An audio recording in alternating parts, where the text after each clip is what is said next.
तो जिस तरीके से चुनाव आयोग ने भारतीय जनता पार्टी से मिली भगत कर चुनाव के नतीजों को प्रभावित करने का कार्य किया है और उसके प्रमाण और तथ्य सामने आए देश के सामने। मतदाता सूची में बड़े पैमाने पर गड़बड़ घोटाला, यंत्र मंत्र तंत्र का प्रयोग, साम दाम दंड भेद का प्रयोग, पैसे का अंधा दुरुपयोग, जो कि भ्रष्टाचार से भारतीय जनता पार्टी ने इतना पैसा एकत्रित कर लिया है और उन पैसों को चुनाव में हर तरीके से उसका प्रयोग और दुरुपयोग किया जा रहा है। तो ये सारी बातें हैं जिसको लेकर प्रजातंत्र में प्रश्न चिन्ह लग रहे हैं। जो समान अवसर मिलना चाहिए, लेवल प्लेइंग फील्ड होनी चाहिए, वो कहीं दिखाई नहीं दे रही है। और ऐसे में क्या प्रजातंत्र बचा रहेगा कि नहीं रहेगा, इसीलिए इन बातों को लेकर कांग्रेस पार्टी ये प्रदर्शन हमारे कर रही है। पूरे प्रदेश में हम लोग कर रहे हैं। भिवानी में चार का है, प्रधान सिंह जी की अध्यक्षता में प्रदर्शन रहेगा। हम लोग आएंगे 25 को प्रदर्शन हमारा दादरी में 25 तारीख को है। हर जिले के अंदर प्रदर्शन रहेगा। तो ये हमारा जो है, क्योंकि चुनाव आयोग से जो सवाल पूछे गए थे वो एक भी सवाल का जवाब देने की बजाय आप देख रहे हैं कि सत्ता दल द्वारा के इशारे पर कुछ सत्ता दल के नज़दीकी पूर्व अधिकारी, पूर्व जज जो अपने बहुतों को तो उनकी जो है पोस्ट रिटायरमेंट की कहीं ना कहीं एडजस्टमेंट मिल गई थी, बाकी को मिलने की उम्मीद है। ऐसे लोग चुनाव आयोग के से प्रश्न पूछने के बजाय जो प्रश्न पूछ रहे हैं हमारे देश के नेता विपक्ष, उन्हीं से प्रश्न पूछ रहे हैं। आपने देखा, तो ये एक देश के अंदर चल रहा है। तो कांग्रेस पार्टी से खिलाफ लड़ रही है। एमपी साहब, बिहार चुनाव की बात करें तो क्या कहना चाहेंगे आप बिहार चुनाव को लेकर? देखिए, बिहार चुनाव में निश्चित तौर से नतीजा जो आया वो जैसी उम्मीद थी इंडिया गठबंधन को, उसके अनुरूप नतीजा नहीं आया। विस्तृत विश्लेषण तो जो हमारे इंडिया गठबंधन और कांग्रेस पार्टी के जो अधिकृत वहां पर कार्यरत हमारे कार्यकर्ता और नेता थे, जिनकी जिम्मेदारी है, विस्तृत विश्लेषण करके देश के सामने हम लोग रखेंगे। लेकिन इतना बड़ा जो एक तरफा नतीजा 90% से ज्यादा स्ट्राइक रेट जब आने लग जाए, जैसे महाराष्ट्र में देखा हमने, बिहार में देखा भारतीय जनता पार्टी का, तो 90% से ज्यादा स्ट्राइक रेट पर प्रश्न चिन्ह कि हार जीत एक अलग चीज है, मगर हमारे देश की प्रजातंत्र में इतना बड़ा स्ट्राइक रेट कभी भी देश के इतिहास में नहीं देखा गया है।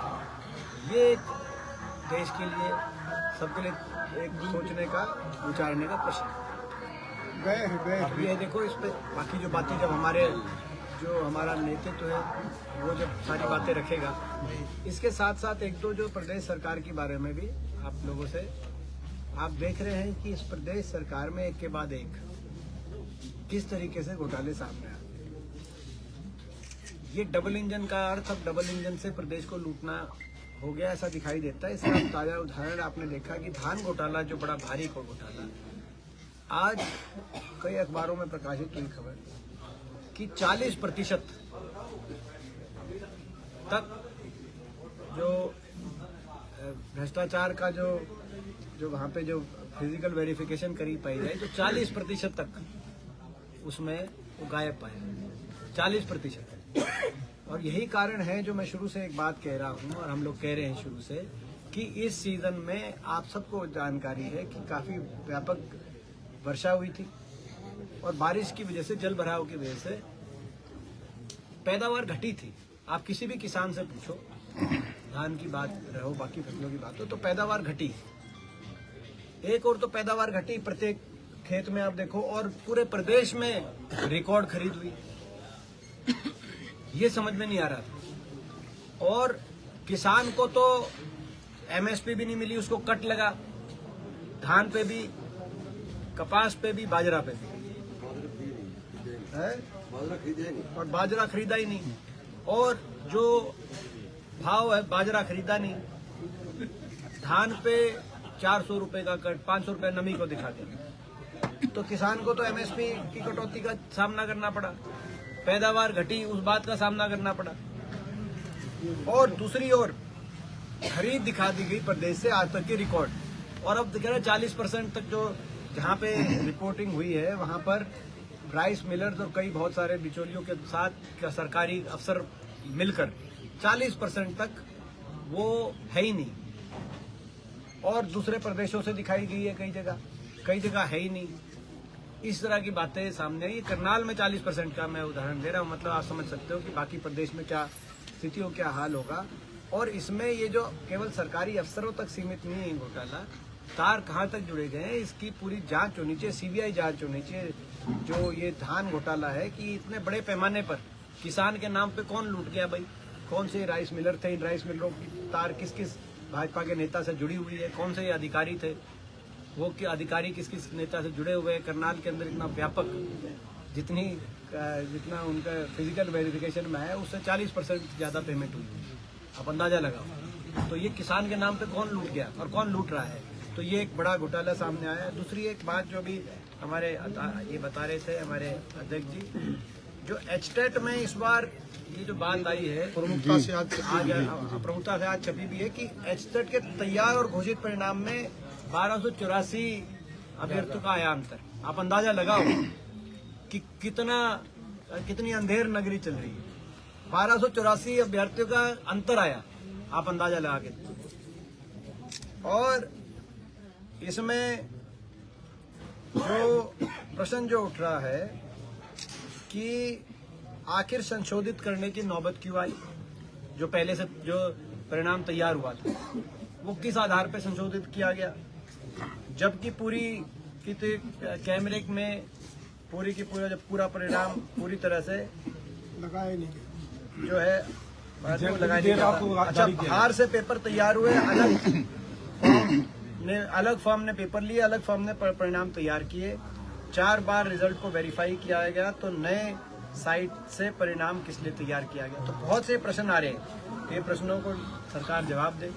आज ये बात आई है, कुछ आपके अखबारों ने ये भी बात रखी, तो हर रोज एक नया अंधेर नगरी और नए घोटाले हर रोज सामने आ रहे हैं। ये एचटेट घोटाला उस श्रेणी में आप जोड़ दीजिए, एचटेट का घोटाला भी सामने है, इसके भी सरकार सवाल बताए, सारे सवाल के उत्तर दें। एक अभय सिंह चौटाला ने आरोप लगाया कि आप लोगों को चोरी का मुद्दा ही ले बैठा है, आर की जो चोरी का मुद्दा है, और अगर चोरी थी तो आप लोगों को चुनाव नहीं लड़ना चाहिए था बिहार में।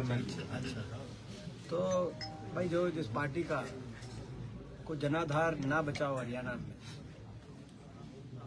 1-2% कितना है पता नहीं मुझे, जनाधार हरियाणा के लोगों ने इतना अस्वीकार कर दिया और जिस पार्टी अब उनका तो लोगों ने अस्वीकार कर दिया, तो हम उनके सवालों का जवाब क्या दें, उन पर ज्यादा उनके सवालों का जवाब देना मैं ठीक नहीं सकती। लाडो लक्ष्मी योजना जो स्टेट में चल रही है उसके बारे में क्या कहना चाहेंगे? देखिए, वो तो आपने देखा, इनका वायदा क्या था, इनका वायदा था प्रत्येक महिला को, आप पहला वादा था इनका बीजेपी के मैनिफेस्टो में, हर महिला लिखा हुआ है, हर महिला को दिया जाए। लेकिन वो हर महिला से कंडीशन लगी, और वो कंडीशन ऐसी लगी कि आज देखो आप किसी गांव में जाओ, इतनी कंडीशन लग गई कि किसी गांव में 5, किसी गांव में 10 लगभग महिलाओं को उसका लाभ मिला नहीं, और अब कह रहे हैं कि वो लाभ साल में 2 बार देंगे।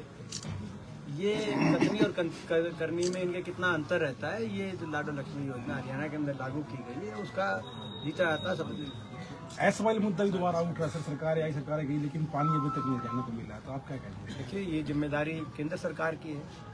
सुप्रीम कोर्ट का फैसला हरियाणा के हक में आया हुआ है। अभी भी पीछे बैठक हुई थी, गृह मंत्री जी भी आए थे, मुख्यमंत्री ने बात तो रखी है उनके सामने, लेकिन बात रखने से क्या काम होगा, जब उन्हीं की पार्टी की सरकार है, वो पार्टी के अंदर बात करें।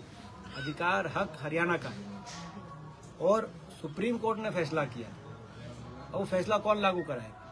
सरकार लागू कराएगी। सुप्रीम कोर्ट तो फैसला ही दे सकता है। सुप्रीम कोर्ट ने हरियाणा की सारी दलील सही मानी है। उन्होंने राजीव लौंगोवाल अकॉर्ड के आधार पर, जिस अकॉर्ड का विरोध सबसे ज्यादा इनेलो ने किया था उस समय, लेकिन उस आधार पर हरियाणा के हक में SYL का निर्णय सुप्रीम कोर्ट ने दिया था। तो अब उसको इन निर्णय को लागू कराए सरकार। अभी तक कोई सरकार की तरफ से कोई कदम केंद्र सरकार की तरफ से उठाया और दिखाई नहीं दे रहा। मुख्यमंत्री जी ने रखी है बात, लेकिन उसमें मुख्यमंत्री जी के साथ है, पूरा प्रदेश साथ है, सारे राजनीतिक दल इस पे एकजुट है, इसमें कोई हरियाणा में कोई आपस का कोई विवाद नहीं है।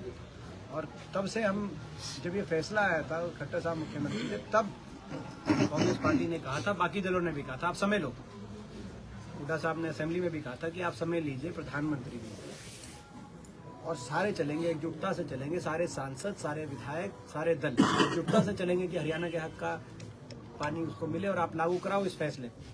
ये 2016 नवंबर या दिसंबर की बात है। उसके बाद से अब तक कितना समय बीत गया है, लेकिन समय नहीं ले पाए, ना प्रधानमंत्री से समय ले पाए। खट्टर साहब का ही मुख्यमंत्री कार्यकाल का समय समाप्त हो गया, नए मुख्यमंत्री जी आ गए, नायब जी। तो अभी तक आप देखो कितनी पैरवी ये लोग कर रहे हैं। तो उस पर लागू होना चाहिए जल्दी से जल्दी। हरियाणा में अपराध भी सर चरम सीमा पे है, बात करें तो लगातार ट्रैक डाउन की तरफ पकड़े भी जा रहे हैं, अपराधी पकड़े जा रहे हैं, लेकिन पहले क्यों नहीं पकड़े गए, अब क्यों पकड़े जा रहे हैं हर रोज? तो कौन ऐसा है कि हरियाणा आज अपराध के मामले में देश में हरियाणा की स्थिति सबसे खराब है। ये हम नहीं बता रहे, हर अभी जस्टिस रिपोर्ट भी आई पुलिस में के मामले में, कल आपने देखा होगा कि हरियाणा की जो पुलिस है, पुलिस फोर्स, वो देश की पुलिस फोर्स में यूपी और बिहार की पुलिस से भी नीचे हरियाणा की पुलिस की परफॉर्मेंस है। केवल आप पकड़े जा रहे, केवल आप छाप देते हो उससे नहीं है, केंद्र सरकार से छपवा लो, मान जाएंगे। केंद्र सरकार तो कह रही है हरियाणा की पुलिस फोर्स देश में सबसे ज्यादा गिरावट हरियाणा की पुलिस फोर्स में आई है, और अपराध में केंद्र सरकार बता रही है, गृह मंत्रालय की सबसे ज्यादा अपराध आज हरियाणा में देश में। आज फिरौती प्रदेश बन गया हरियाणा।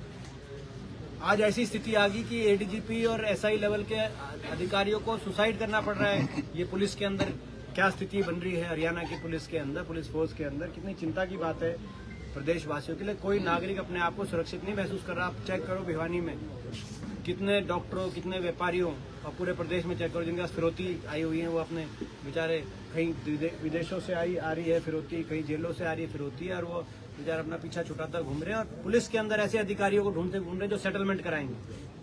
ये स्थिति आज हरियाणा की हकीकत की जो सिचुएशन है, लॉ एंड ऑर्डर है नहीं, कानून व्यवस्था हरियाणा में है गायब, मुख्यमंत्री जी का नाम है नायब। ऊपर से ऐसी स्थिति क्यों बनी, वो इसीलिए बनी, ये आखिरी बात आपकी कहते हैं, क्योंकि फिर तो ये स्थिति क्यों बनी हरियाणा में, वो इसीलिए बनी है स्थिति कि जो प्रशासन है, पुलिस प्रशासन है, उनको पता है कि सत्ता की डोर कहीं और है। दिल्ली में बैठे केंद्रीय मंत्री के हाथ में हरियाणा की सत्ता की डोर है। मुख्यमंत्री जी का तो चेहरा है, जो चेहरा बदला गया जब ये पता चला 10 साल में इतनी ज्यादा लोगों में निराशा हो गई इस सरकार के प्रति, हरियाणा का इतना नुकसान हो गया इस सरकार के कार्यकाल में। आखिर में चुनाव से पहले चेहरा बदलने की जरूरत हुई, लेकिन चेहरा बदला, लेकिन पावर वहीं की वहीं है। इसका सबसे बड़ा सबूत आपने देखा होगा जब अठावले जी, जो केंद्रीय मोदी सरकार के मंत्री है, मोदी कैबिनेट में मंत्री है के अठावले जी, वो जब गए मुख्यमंत्री नायब सिंह सैनी जी से मिलने मुख्यमंत्री निवास पर, वो जब मुख्यमंत्री जी से मिल रहे थे तो मुख्यमंत्री जी ने उनको ये कहा कि मेरे हाथ में तो 2 चपरासियों का ट्रांसफर करने की भी पावर नहीं है, मैं नहीं कर सकता। ये कहा, बड़ी बात नहीं है। उससे बड़ी बात ये है कि उस समय चीफ प्रिंसिपल सेक्रेटरी खुल्लर साहब बैठे थे, उनकी मौजूदगी में कह रहे हैं कि मेरे पास तो इतनी भी पावर नहीं है कि मैं तो चपरासियों का की बदली कर सकूं। ये हरियाणा में प्रजातांत्रिक सरकार की यथास्थिति है। तो जब अधिकारियों को ये पता है कि मुख्यमंत्री जी के पास कोई पावर नहीं है, तो जहां है वहां से अपनी ट्रांसफर पोस्टिंग की बात करते हैं, और जिनके पास है उनकी जवाबदेही नहीं। इसीलिए आज प्रशासन का कोई कंट्रोल रहा नहीं। जितने अधिकारी हैं वो अपनी मर्जी से प्रदेश को जो है चला रहे हैं, और आज ये हालात कानून व्यवस्था की है। 100 बात की एक बात है, हरियाणा में मुख्यमंत्री जी का नाम है नायब, और कलम में शाही है गायब। ये आपने आरोप कलम में शाही, वो तो बता दिया उन्होंने, खुद ही कह दिया कि दो चपरासी भी नहीं कर सकते, ट्रांसफर नहीं कर सकते। तो फिर चपरासी ट्रांसफर नहीं कर सकते तो फिर क्या बचा? संपत सिंह जी ने और आरोप डॉक्टर लगाए हैं। वासुदेव शर्मा ने कांग्रेस पार्टी की छोड़ी। सामने आ रहे हैं, सद्भावना यात्रा निकाली जा रही है, मगर आपकी जो आपके पास रहते हैं वो गायब है। कोई मतभेद नहीं है और जो है मैं समझता हूँ पूरी कांग्रेस एकजुटता से इसमें आगे बढ़ी।